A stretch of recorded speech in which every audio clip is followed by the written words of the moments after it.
দর্শক সবাইকে শুভেচ্ছা জানিয়ে শুরু করছি আজকের এই episode. New York Bangla life নামের একটি ইউটিউব চ্যানেলে প্রচারিতব্য একজন বীর মুক্তিযোদ্ধা জনাব তাজুল ইমাম এর বক্তব্য শুনে আমার মনে হচ্ছিল ১৯৭১ সালের রক্তঝরা দিনের কথা। দর্শক, তাই আপনারা দেখুন এই বীর মুক্তি যোদ্ধার বয়স ৭১ বছর হলেও দেশের বর্তমান পরিস্থিতি দেখে কিভাবে বাঘের মতো গর্জে উঠেছে। টকশো থেকে শুধুমাত্র জনাব তাজুল ইমামের বক্তব্যটুকুই আমি ধারণ করেছি। এবং আমার সঙ্গে আজকে অতিথি হিসেবে রয়েছেন কমিউনিস্ট পার্টির কেন্দ্রীয় সম্পাদক লুনা নূর, রয়েছেন ব্যারিস্টার নিঝুম মজুমদার এবং রয়েছেন বীর মুক্তিযোদ্ধা তাজুল ইমাম, এবং তিনি একজন শিল্পী লেখক। আপনাদের তিনজনকেই স্বাগত জানাচ্ছি। প্রথম আমি কি তাজুল ইমাম আপনার কথা শুনতে পাবো? এখন বোধহয় শুনতে পাবেন। একদম শুনতে পাচ্ছি। জি জি, আপনি নিশ্চয়ই আমাদের আলোচনাটি শুনতে পাচ্ছিলেন, রাইট? কিছুই শুনতে পাইনি, আমি কিছুই শুনতে পাইনি। শুধুমাত্র আমার আগের যে বক্তা, ওনার নামটা একবার বলুন। এখানে কোনো নাম উঠছে না। নিঝুম মজুমদার, নিঝুম মজুমদারের বক্তব্যটুকুই শুনেছি এবং অনুমান করছি তার আগে যিনি বক্তব্য রেখেছেন সম্ভবত অনুমান করি ভুল। হ্যাঁ, কমিউনিস্ট পার্টির, জি, কমিউনিস্ট পার্টির সম্পাদক। কমিউনিস্ট পার্টির সম্পাদক, ওনার নাম কি? লুনা নূর। জি, নিঝুম এবং লুনা নূর। আচ্ছা, আমি যদি ভুল না বলে থাকি বা অনুমান না করে থাকি, সেটা হচ্ছে যে পুরো আলোচনায় আওয়ামী লীগের সমালোচনা হচ্ছে এবং এই মুহূর্তে আওয়ামী লীগের নেতা মানে মাঠ পর্যায়ের কর্মীরা মাঠে নামবেন কি নামবেন না, নেতারা বাইরে বসে কি নির্দেশনা দিচ্ছেন সেটা ভুল না সঠিক, এসব নিয়ে আলোচনা হচ্ছে। তো আমার প্রশ্ন একটা আপনাদের সবার কাছেই, বাংলাদেশে এই মুহূর্তে ক্ষমতায় আছে জামাত, শিবির, বিএনপি এবং হিজবুত তাহরির। এরা ছাড়া বাংলাদেশে আর রাজনৈতিক দল রয়েছে জাতীয় পার্টি এবং আওয়ামী লীগ। জাতীয় পার্টিকে আগুন দেওয়া হয়েছে, আওয়ামী লীগকে পদে পদে মানে আক্রমণ এবং হত্যা এবং নির্যাতন করে ঘর ছাড়া বাড়ি ছাড়া করা হয়েছে। কিন্তু আমার প্রশ্ন হচ্ছে, না না, আমার কথাটা প্রশ্নটা জিজ্ঞেস করি। আমার প্রশ্ন হচ্ছে যে এগুলো ছাড়া বাংলাদেশে কি আর কোনো সাধারণ মানুষ আছে কি না, তাদের কোনো দাবি থাকতে পারে কিনা, তাদের কোনো দৃষ্টিভঙ্গি আছে কিনা এবং তাদের মতামতের কোনো মর্যাদা আছে কিনা, এটাই আমি আপনাদের সবার বক্তাদের কাছ থেকে জানতে চাচ্ছি। আমি এটা দিয়ে তাজুল ইমামের প্রশ্নের উত্তরটা আমরা পেলাম না যে সাধারণ মানুষ কি মনে করছে। কথা শেষ করে দেন, আমাকে কথা শেষ করতে। তাজুল ইমাম, আপনি প্রশ্নের উত্তর কি পেয়েছেন? সাধারণ মানুষের কথা বলার, সাধারণ মানুষের মতামত প্রথম যে জায়গাটি, যে কোনো মন্তব্য করতে গেলে সাধারণ মানুষ হিসাবে যে কোনো প্রশ্ন তুললেই একটা কথা শুনিয়ে দেওয়া হয় শাটডাউন করার জন্য, যে গত ১৫ বছর করেন নাই কেন? গত ১৫ বছরই হয়েছিল। ১৫ বছর আগে কি বাংলাদেশ স্বর্গভূমি ছিল? ১৫ বছর আগে কি স্বৈরাচারী ছিল না? ১৫ বছর আগে কোন চোর জোচ্চর দেশের সম্পদ বাইরে পাচার করে নাই? আমরা কি ঘাস খাই? ঘাসে মুখ দিয়ে চলি? আমরা সাধারণ মানুষ, আমাদের গলায় ফাঁস নিয়ে আপনারা গোটা দেশে স্বৈরাচার নয়, এখন স্বেচ্ছাচার চলছে। মুক্তিযুদ্ধকে আপনারা মুছে দিতে চাচ্ছেন। হু আর ইউ গাইস? কারা আপনারা?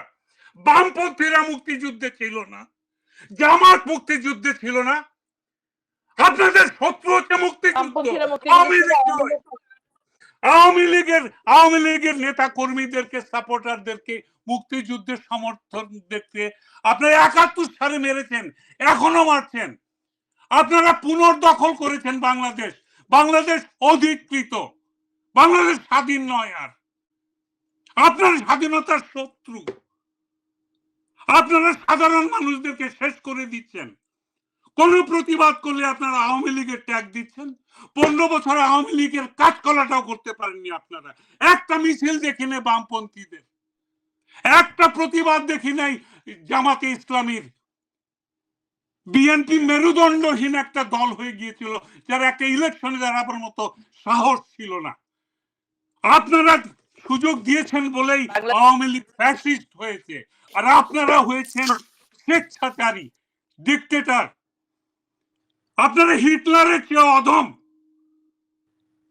আপনারা যেভাবে আপনার উত্তেজিত কণ্ঠটা যখন রাজীবকে যখন রাজীবকে আমার হত্যা করা হয়েছিল, যখন অভিযুক্ত হত্যা করা হয়েছিল, আমি দেখিনি আপনাকে কখনো রাজপথে। আমি এক্ষুনি ফোন রেখে দিব আমার কথা বলতে না দিলে। আপনাদের কথা আপনারা বলেছেন, আমার কথা, আমি সাধারণ মানুষ, আমি একজন মুক্তিযোদ্ধা। আমি 71 বছর বয়স, আমার আয়ু শেষ হয়ে এসছে। আমার বিজয়ের গৌরব আপনারা চুরি করেছেন, আপনারা কেড়ে নিয়েছেন। আপনারা স্বাধীনতার সব স্মারক ধ্বংস করে দিয়েছেন। আপনারা লাইব্রেরি পুড়িয়েছেন, মুক্তিযুদ্ধের সব নথিপত্র, সব আপনারা ধ্বংস করে দিয়েছেন, জাদুঘর। কেন? হু আর ইউ গাইস? আপনারা কারা? স্বাধীনতার শত্রু আপনারা। বলেন এবার আপনার কথা। আমি একটা ভিডিও দেখাতে চাই। আজকে একজন একজন জয় বাংলা বলে স্লোগান দিয়েছিলেন এবং তাকে খুব মানে মারাত্মকভাবে নাজেহাল করা হয়েছে। তিনিও একজন মুক্তিযোদ্ধা। আমি একটু তার আজকে 0 পয়েন্টে তিনি গিয়েছিলেন গুলিস্তানে, তার ভিডিওটি একটু দেখে আসতে চাই। মানুষ আঘাত পড়ে গেছে, জিনিসের দাম বাড়তি, এই ঘুষ খেলে কি করবে এই দেশে? আমি মুক্তিযোদ্ধা থেকে বলতেছি এই কথা। মানে এই দেশের পরিস্থিতি কি এখন? পরিস্থিতি একদম ঘোলাটে হয়ে গেছে এই দেশে শেখ হাসিনা যাওয়ার পরে। দেশ ঠিক নাই, দেশ ঠিক হবে এটা তো ইনশাল্লাহ শেখ হাসিনা আসবে, দেশ ঠিক হবে অবশ্যই অবশ্যই।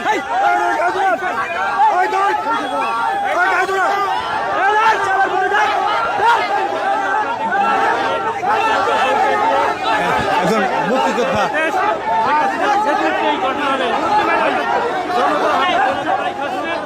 ভগবান দেখতে একজন বীর মুক্তিযোদ্ধা।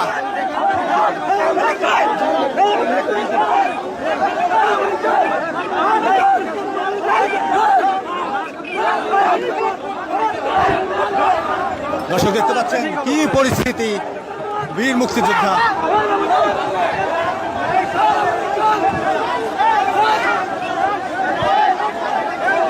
মারা যাবে তো, মারা যাবে তো, মারা যাবে।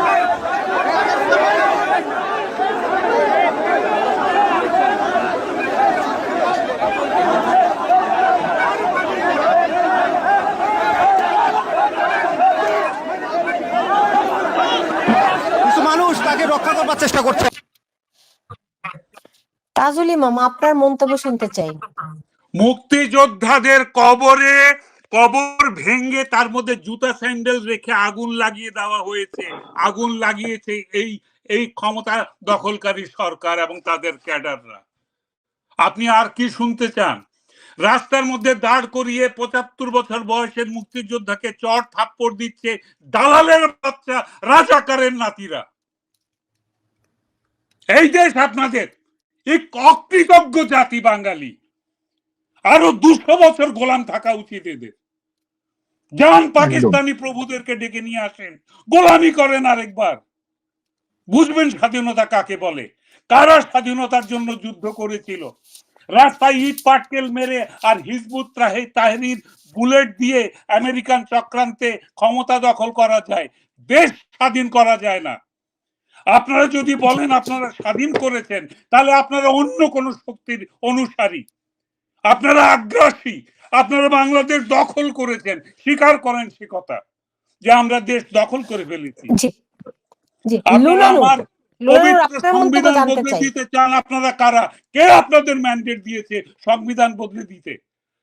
আজকে মুক্তিযোদ্ধারা চিৎকার করে হার্ট অ্যাটাক করে মারা যাবে, আপনারা হাসবেন, আপনারা হাসবেন, আপনারা অট্টহাসি হাসবেন নাড়ালে। আপনারা চিকেন রান চিবাতে চিবাতে আপনারা রাত্রেবেলা মদের গ্লাস খালি করবেন। চরিত্র দেখাতে আসবেন না চরিত্রহীন রাজনৈতিক দলেরা। কারো চরিত্র ঠিক নয় রাজনৈতিক দলের। আপনারা সবাই পরিশুদ্ধ হন। এখন যারা ক্ষমতা দখল করেছে তারা কোন রাজনৈতিক দলের? তাদের ইতিহাস নাই, তাদের গুম খুনের ইতিহাস নাই, আমাদের বুদ্ধিজীবীদের, আমাদের অভিভাবকদের ঘর থেকে তুলে নিয়ে গিয়ে 14ই ডিসেম্বর এক রাত্রে শত শত বুদ্ধিজীবীকে হত্যা করার ইতিহাস আমরা ভুলে গেছি? কারা করেছে আমরা জানি না?